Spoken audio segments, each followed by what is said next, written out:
जय हिंद दोस्तों, मैं अखिल शर्मा आपका स्वागत करता हूं आपके अपने प्यारे से परिवार अब की रोज़गार में। आशा करता हूं आप सभी अच्छे हैं। प्यारे साथियों, कल हम पढ़ रहे थे ब्राह्म चिन्हों को और कल की क्लास में हमने देखा चिन्ह दो प्रकार के होते हैं।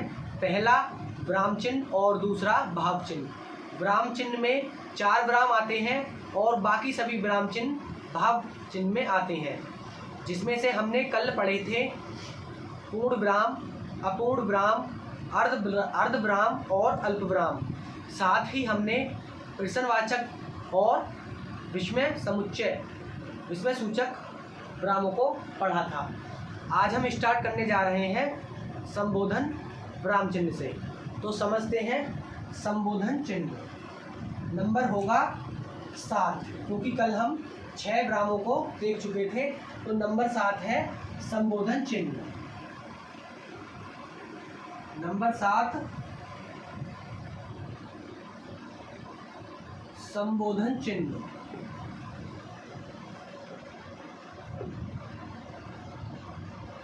संबोधन चिन्ह। संबोधन चिन्ह का निशान है यह। संबोधन चिन्ह भी विस्मय सूचक की तरह ही इसका निशान है, परंतु विस्मय सूचक हर्ष, शोक, घृणा, करुणा आदि में प्रयुक्त होते हैं और यह संबोधित करने के लिए। तो यहाँ लिखेंगे इसका प्रयोग संबोधित करने के लिए किया जाता है। संबोधित करने के लिए।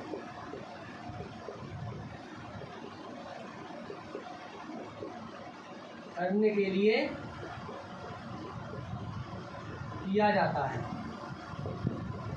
और विस्मय सूचक का प्रयोग करुणा, शोक, हर्ष, उल्लास, घृणा आदि जैसे शब्दों को प्रदर्शित करने में किया जाता था और शुभकामनाओं के लिए विस्मय सूचक का प्रयोग किया जाता था। संबोधन चिन्ह का प्रयोग संबोधित करने के लिए उदाहरण में देखेंगे, जैसे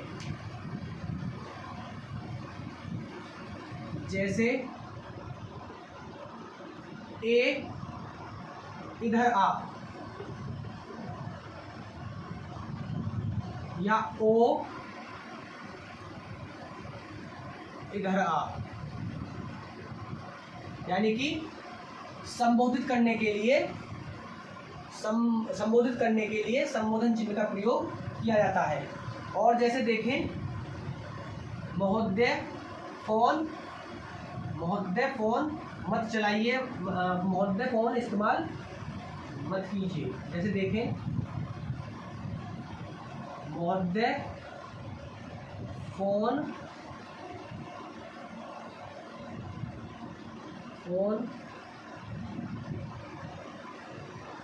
मत इस्तेमाल कीजिए।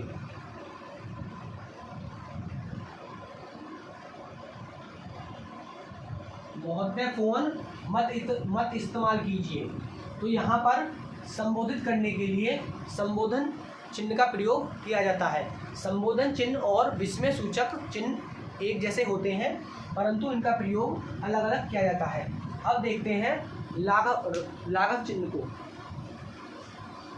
तो हेडिंग डालेंगे लाघव चिन्ह।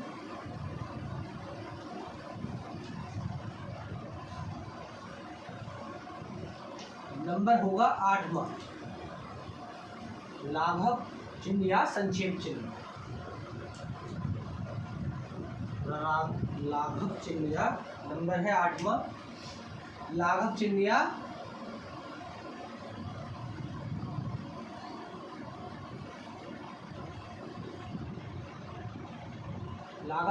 संक्षेप चिन्ह। यानी कि संक्षेप या लाघव, संक्षेप से ही स्पष्ट है। संक्षिप्त लिखने के लिए तो लिखेंगे लाघव चिन्ह या संक्षेप चिन्ह। संक्षिप्त लिखने के लिए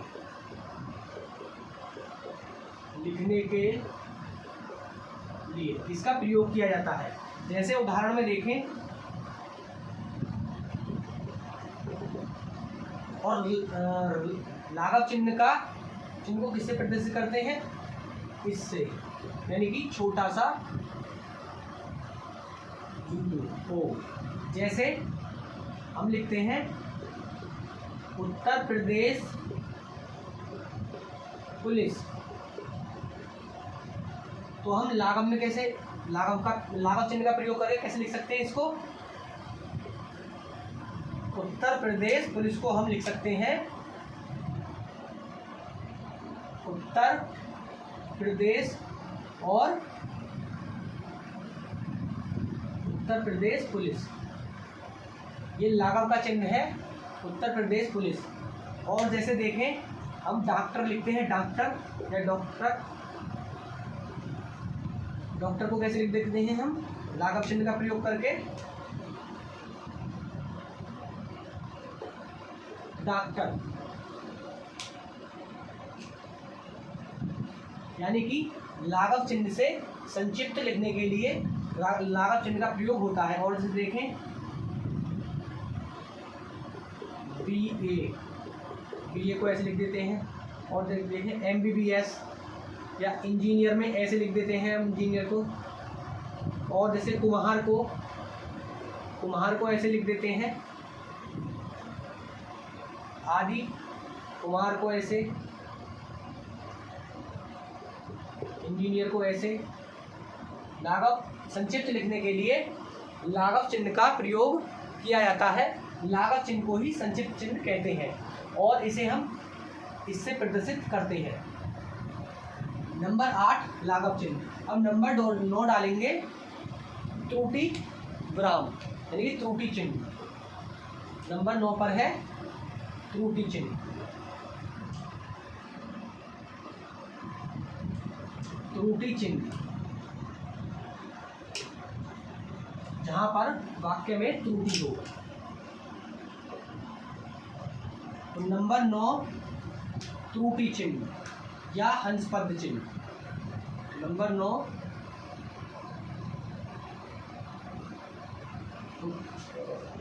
त्रुटि चिन्ह।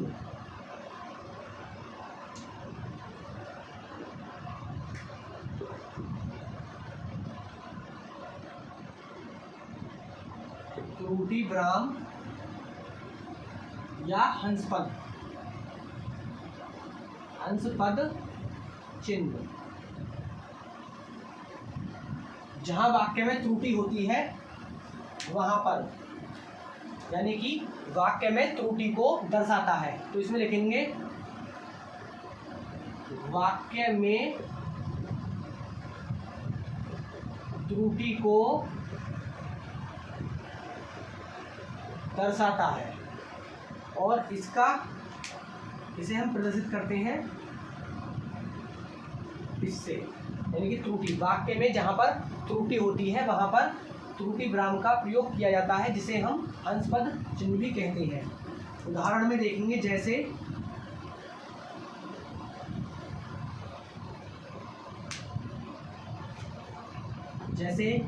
मोहन की बस छूट गई, तो यहाँ पर मोहन, तो यहाँ पर लिखते हैं मोहन की छूट गई।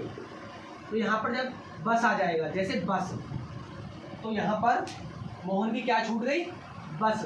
तो यहाँ पर त्रुटि विराम का निशान आकर बस, यानी कि त्रुटि है यहाँ पर, तो यहाँ पर आ जाएगा त्रुटि और बस, यानी कि मोहन की बस छूट गई। और जैसे देखें महाभारत, भारत का एक महाकाव्य है, भारत का महाकाव्य। हाँ, जैसे महाभारत भारत का एक महाकाव्य है, महाकाव्य हमने भूल गए, तो यहाँ पर त्रुटि का प्रयोग होगा, त्रुटि और महाकाव्य, महाकाव्य है, यानी कि महाभारत भारत का एक महाकाव्य है, जहां पर वाक्य में त्रुटि को दर्शाए त्रुटि विराम का प्रयोग किया जाता है। यानी कि जहाँ पर वाक्य में त्रुटि होती है यह त्रुटि को दर्शाता है। जैसे मोहन की छूट गई, मोहन की क्या छूट गई? बस, क्योंकि बस नहीं लिखी गई थी यहाँ पर, तो त्रुटि का प्रयोग करके त्रुटि विराम को इससे प्रदर्शित करते हैं। अब देखते हैं नंबर 10 पर निर्देशक चिन्ह या निर्देशक विराम। नंबर 10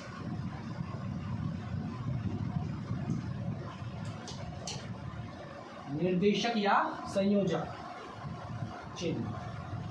नंबर 10 पर आएगा निर्देशक या संयोजक चिन्ह। नंबर 10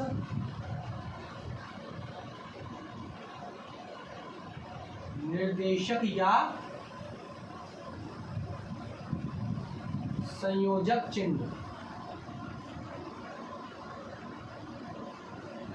यह योजक का बड़ा रूप होता है, यानी कि अभी योजक हमने पढ़ा नहीं है तो पहले चलो इसे पढ़ लेते हैं पहले। अभी यह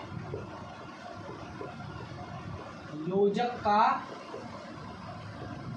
बड़ा रूप होता है, यानी कि योजक छोटा होता है तो यह बड़ा होता है, इसे इससे प्रदर्शित करते हैं। योजक का बड़ा रूप होता है निर्देश या संयोजक। जैसे देखें एग्जाम्पल, कहाँ पर इसका प्रयोग किया जाएगा। जैसे सुभाष चंद्र बोस ने कहा था कि तुम मुझे खून दो मैं तुम्हें आज़ादी दूंगा, निर्देशक में आ जाएगा। जैसे देखें, जैसे भाषा की 3 इकाई है, भाषा की 3 इकाई है। कौन कौन सी? अब आएगा यहाँ पर, जैसे भाषा की 3 इकाई है, यहाँ पर आएगा निर्देशक, निर्देशक चिन्ह, शब्द, वर्ण और वाक्य। यानी कि भाषा की 3 इकाई है, निर्देशक चिन्ह लगाया और अब हम लिखेंगे जो हमारी इकाई है। जैसे वर्ण, शब्द और वाक्य, यहाँ पर हम लिख देंगे। तो लिखकर बता देता हूँ मैं। वर्ण, शब्द और वाक्य। और जैसे देखें एक एग्जांपल, सुभाष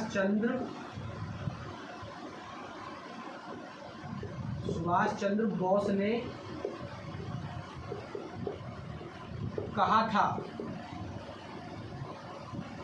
अब आएगा निर्देशक, क्योंकि उन्होंने क्या कहा था कि तुम मुझे खून दो मैं तुम्हें आज़ादी दूंगा,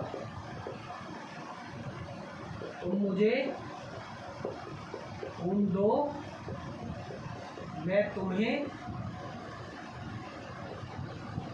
आज़ादी दूंगा। यानी कि जहाँ पर निर्देश किया जाए, यानी कि योजक का बड़ा रूप निर्देशक संयोजक कहलाता है। हमने एग्जाम्पल के तौर पर समझा। अब हम समझते हैं, यानी कि योजक का बड़ा रूप निर्देशक कहलाता है, परंतु हमने योजक चिन्ह को अभी नहीं समझा, तो हम समझते हैं योजक चिन्ह। हेडिंग आएगी योजक चिन्ह और नंबर होगा 11वां, यानी कि योजक चिन्ह। योजक चिन्ह का उपयोग कहाँ कहाँ किया जाता है? द्वंद्व समास में, विलोम शब्द में, एक जैसे शब्द आए वहाँ पर आदि में योजक चिन्ह का प्रयोग किया जाता है। तो लिखेंगे योजक चिन्ह। नंबर 11 योजक चिन्ह। योजक चिन्ह को हम 2 नामों से और जानते हैं, सामासिक और संबंध। योजक चिन्ह को हम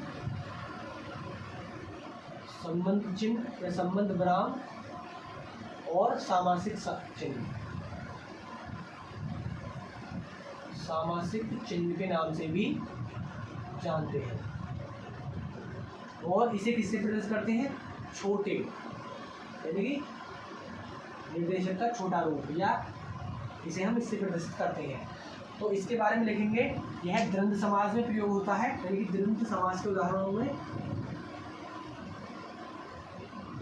द्वंद्व समास के उदाहरणों में इसका प्रयोग किया जाता है।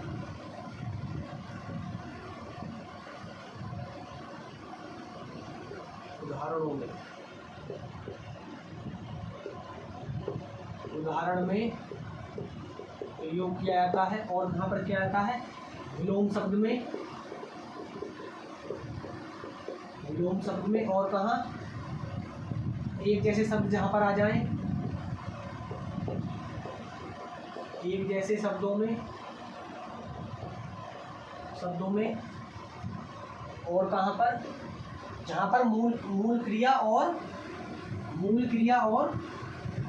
जहाँ पर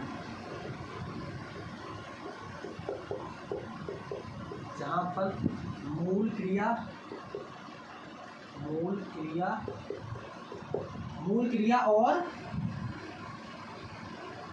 क्रिया और प्रेरणार्थक क्रिया एक साथ हो, एक साथ आ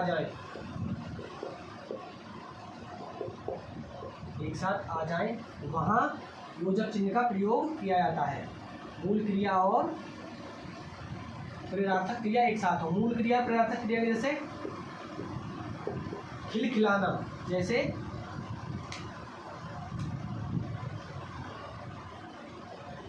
खिलखिलाना,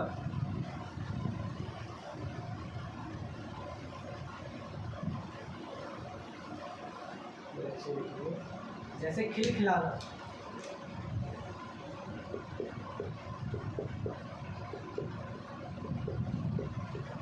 खिलखिलाना जैसे मूल क्रिया और प्रेरणार्थक क्रिया एक साथ हो। अब देखते हैं योजक चिन्ह का प्रयोग जैसे कहाँ पर किया जाता है। जैसे रोटी सब्जी, रोटी योजक चिन्ह आ गया छोटा, और सब्जी। और जैसे फूल और फल, जैसे माता पिता में कंकड़ पत्थर, यानी कि द्वंद्व समाज में भी इसका प्रयोग किया जाता है। और देखें और इसको कहाँ प्रयोग किया जाता है, इसे मिटाएंगे अभी। संयुक्त क्रिया एक साथ आ जाए, वहाँ पर इसका प्रयोग किया जाता है। अभी हम पढ़ रहे हैं योजक चिन्ह, और योजक चिन्ह को देखते हैं हम, इसका प्रयोग कहाँ कहाँ किया जाता है। यानी कि अभी हमने जाना कि द्वंद्व समास में इसका प्रयोग किया जाता है, जब एक जैसे शब्द आ जाए इसका प्रयोग किया जाता है। विलोम शब्दों में इसका प्रयोग किया जाता है। मूल क्रिया और प्रेरणार्थक क्रिया एक साथ हो तब योजक चिन्ह का प्रयोग किया जाता है। अब हम देखते हैं संयुक्त क्रिया, साथ में आ जाएगा।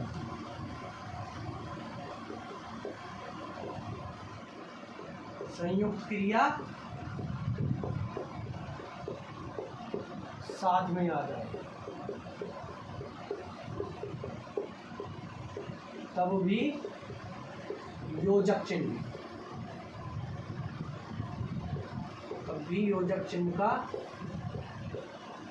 चिन्ह का प्रयोग होता है। यानी कि संयुक्त क्रिया एक साथ आ जाए, संयुक्त क्रिया साथ में आ जाए। जैसे झील सी आंखें, जैसे झील सी आंखें, झील सी आंखें। जैसे पढ़ी लिखी, यानी कि संयुक्त क्रिया एक साथ आ जाए, वहां भी योजक चिन्ह का प्रयोग किया जाता है। उपमा अलंकार में भी,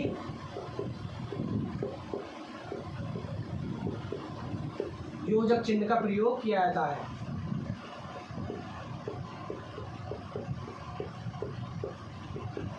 प्रयोग होता है,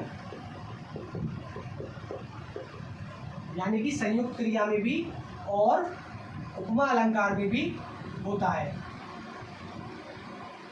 जैसे उपमा अलंकार कहाँ, जैसे बड़ा सा, यानी कि जैसे लिख सकते हैं हम, बड़ा सा लिख सकते हैं।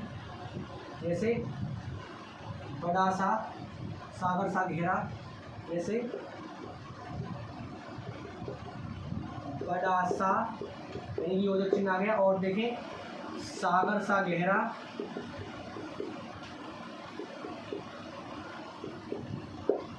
चीते सी चाल, चीते सी चाल, जहाँ पर सा सी से आदि शब्द भी आए, जहाँ पर सा सी से, चीते चीते सी चाल, चीते सी चाल यानी कि जहाँ पर सा सी से आदि शब्द आए वहाँ भी योजक चिन्ह का प्रयोग किया जाता है। संयुक्त क्रिया में योजक चिन्ह का प्रयोग होगा, उपमा अलंकार में योजक चिन्ह का प्रयोग होगा, द्वंद्व समास में योजक चिन्ह का प्रयोग होगा, विलोम शब्दों में योजक चिन्ह का प्रयोग होगा, मूल क्रियाएं एवं प्रेरणार्थक क्रियाएं जहाँ पर आएंगी एक साथ वहाँ पर योजक चिन्ह का प्रयोग होगा। और एक जैसे शब्द जैसे कंकड़ पत्थर आदि शब्द आए वहाँ पर भी योजक चिन्ह का प्रयोग होता है। योजक चिन्ह निर्देशक चिन्ह का छोटा रूप है और निर्देशक चिन्ह योजक चिन्ह का बड़ा रूप है। अभी हमने यानी कि 11वां योजक चिन्ह कंप्लीट कर लिया। अब हम पढ़ते हैं 12वां विराम चिन्ह जिसका नाम है अवतरण चिन्ह। 12वां चिन्ह अवतरण चिन्ह, जिसमें गहरा और दुगहरा दोनों अवतरण आते हैं, जिसका नाम अलग है। तो नंबर डालेंगे 12वां। 12वां और अवतरण चिन्ह, 12वां और अवतरण चिन्ह। नंबर 12वां और चिन्ह होगा, एक मिनट रुकेंगे, अवतरण चिन्ह नंबर है 12वां।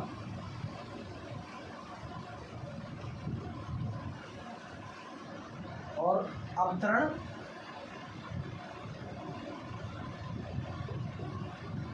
और उद्धरण चिन्ह, अवतरण और उद्धरण चिन्ह। एक सेकंड और। अवतरण यानी कि गहरा और उद्धरण दुहरा।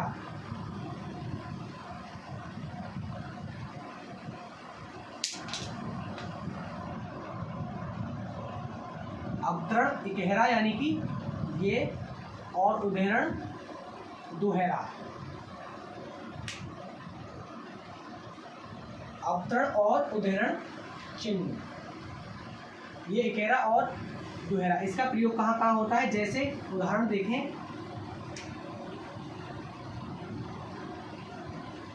जैसे जयशंकर प्रसाद ने इरावती लिखी, मुंशी प्रेमचंद्र ने गोदान लिखा, तो वहाँ पर इसका प्रयोग होगा।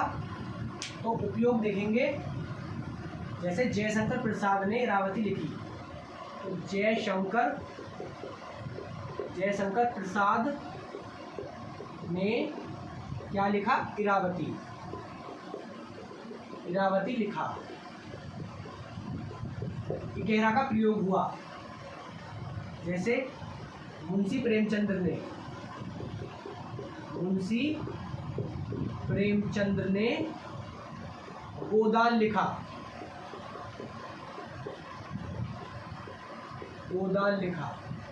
तो वहां पर गहरा का प्रयोग किया जाता है। और दुहरा का प्रयोग तो कहाँ पर किया जाता है? जैसे गांधी ने कहा करो या मरो,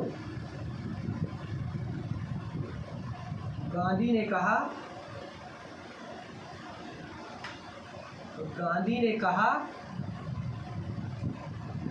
करो या मरो, तो यहाँ पर दुहरा का प्रयोग, जिसे हम उद्धरण चिन्ह कहते हैं। और अवतरण चिन्ह यानी कि सिंगल होता है, यह अवतरण 1 और उद्धरण 2, जहाँ पर इसे इकेरा और दुहरा भी कहा जाता है। इकेरा का प्रयोग यहाँ पर और दुहरा का प्रयोग, उद्धरण का प्रयोग, जैसे गांधी ने कहा करो या मरो आदि पर इनका प्रयोग किया जाता है।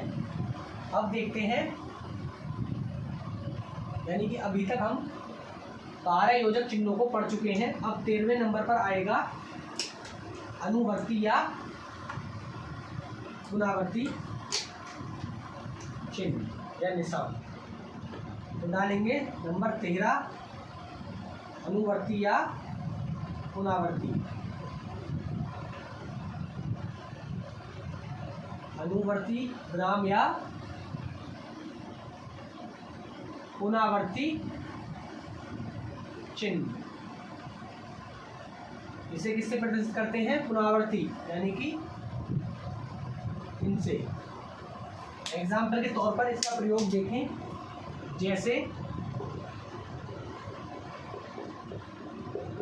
जैसे राम बाजार जाता है।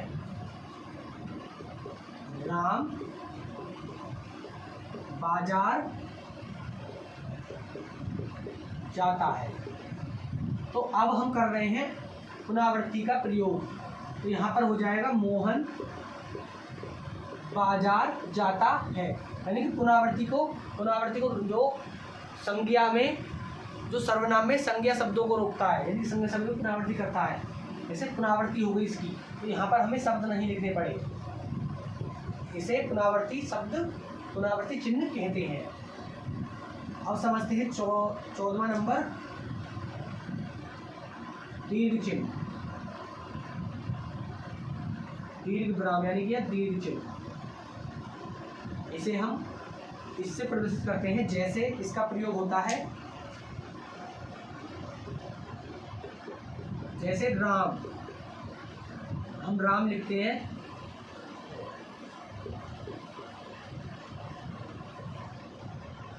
राम। और जैसे ओम,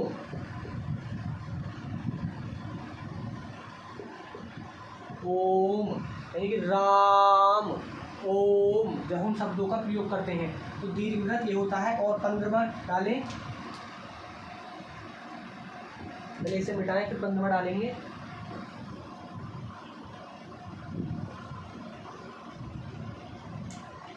अंदरमा है वितरण, वितरण विराम है वितरण चिन्ह। नंबर 15वां वितरण चिन्ह। वितरण चिन्ह को हम इससे प्रदर्शित करते हैं, या ऐसे लिखें, वितरण चिन्ह को हम इससे प्रदर्शित करते हैं। आगे जानने की इच्छा हो, यानी कि जब बात आगे हो रही हो, या लिख सकते हैं आगे बताना हो कुछ।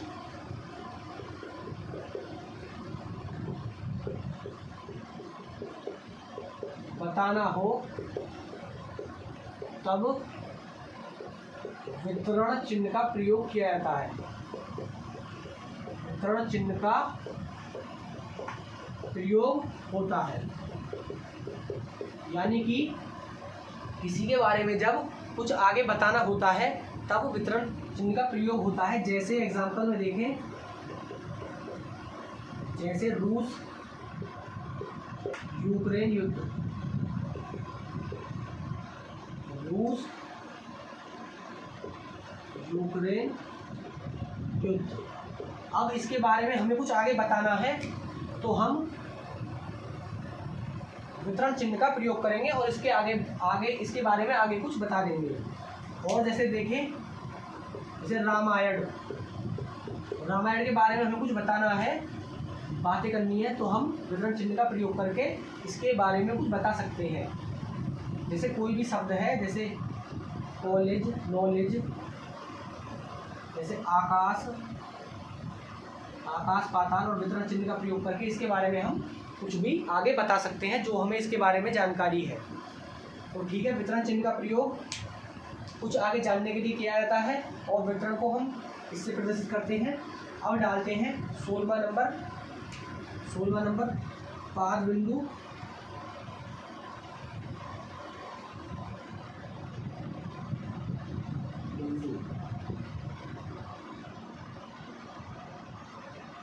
पाद बिंदु, और पाद बिंदु का निशान होता है भाग की तरह, बस यही लिखें। पाद बिंदु का निशान होता है आदि बिंदु। अब डालते हैं 17वां नंबर। 17वें नंबर पर आएगा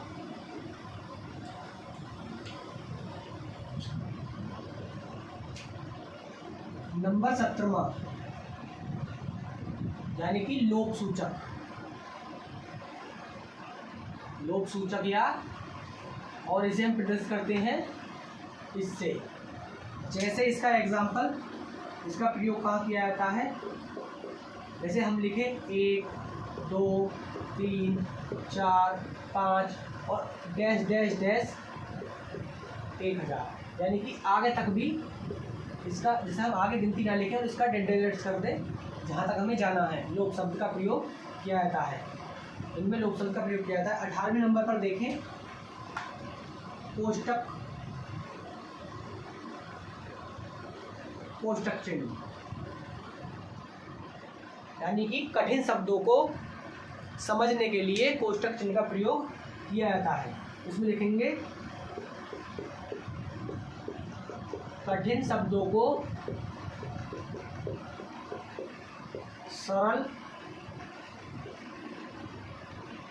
सरलता से समझने के लिए, सरलता से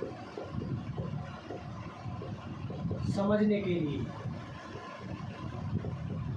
यानी कि कोष्टक का कोष्टक कौन सा होता है और इसका निशान, यानी कि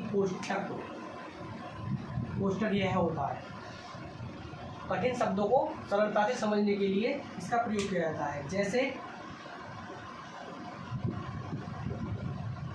अध्ययन, अध्ययन माने क्या होती है, पढ़ाई। अध्ययन माने पढ़ाई। तो अध्ययन को हम, जैसे अध्ययन में लिख सकते हैं यहाँ पर कोष्टक में पढ़ाई। कोष्टक का प्रयोग इसलिए किया जाता है कठिन शब्दों को आसानी से समझने के लिए। जैसे दशानंद, दशानंद क्या होता है, रावण।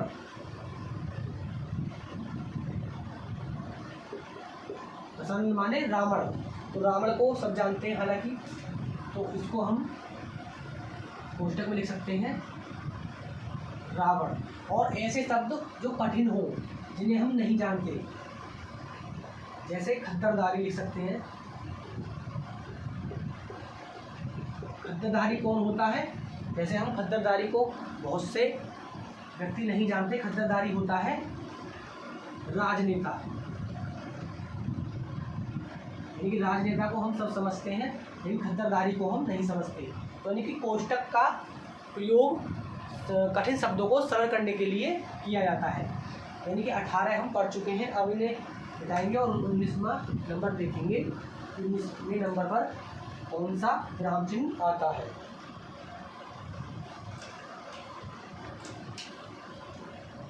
और 19वें नंबर पर आएगा तुल्यता बोधक चिन्ह।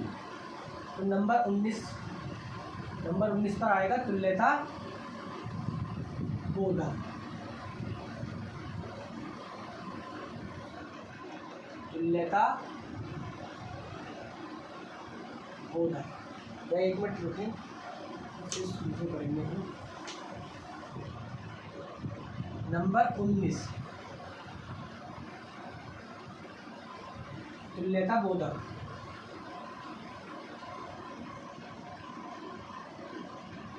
तुल्यता बोधक, जहाँ पर तुलना की जाए। तुल्यता बोधक चिन्ह इससे स्पष्ट है, और इसे हम इससे प्रदर्शित करते हैं। तुल्यता बोधक, जहाँ पर तुलना की जाए, यानी कि एक समान किया जाए। जैसे एग्जाम्पल देखें,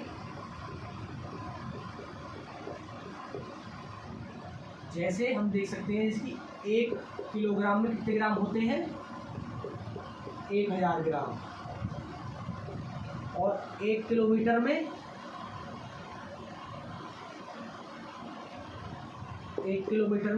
1000 मीटर। हम ऐसे लिख सकते हैं, जैसे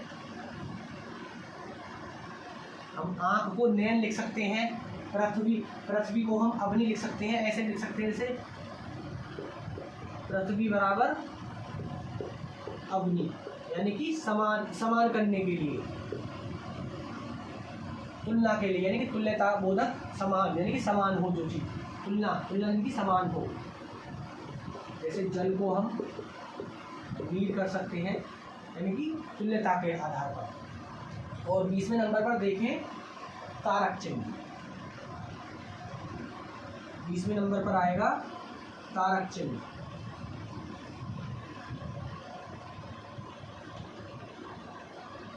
तारक चिन्ह, इनकी जानकारी इसमें देखें, इनकी जानकारी पेज के नीचे, यानी कि पृष्ठ के नीचे मिलती है।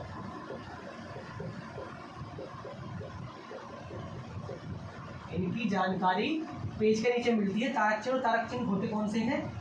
जैसे तारक चिन्ह होते हैं ये वाले तारक चिन्ह होते हैं, और इनकी जानकारी पेज के नीचे, यानी कि पृष्ठ के नीचे मिलती है। तो आज हमने विराम चिन्ह को कंप्लीट कर लिया, जिसमें हमने सभी विराम पढ़े, सभी विराम चिन्ह पढ़े, और लास्ट में हमने तुल्यता बोधक चिन्ह और तारक चिन्ह को समझा। और बाकी हमने कल की क्लास में और आज की क्लास में दोनों को मिलाकर हमने सभी विराम चिन्ह पढ़ लिए हैं। और कल मिलते हैं हम एक नए चैप्टर के साथ, जिसका नाम है रस। तो मिलते हैं कल की क्लास में, तब तक के लिए जय हिंद, जय भारत।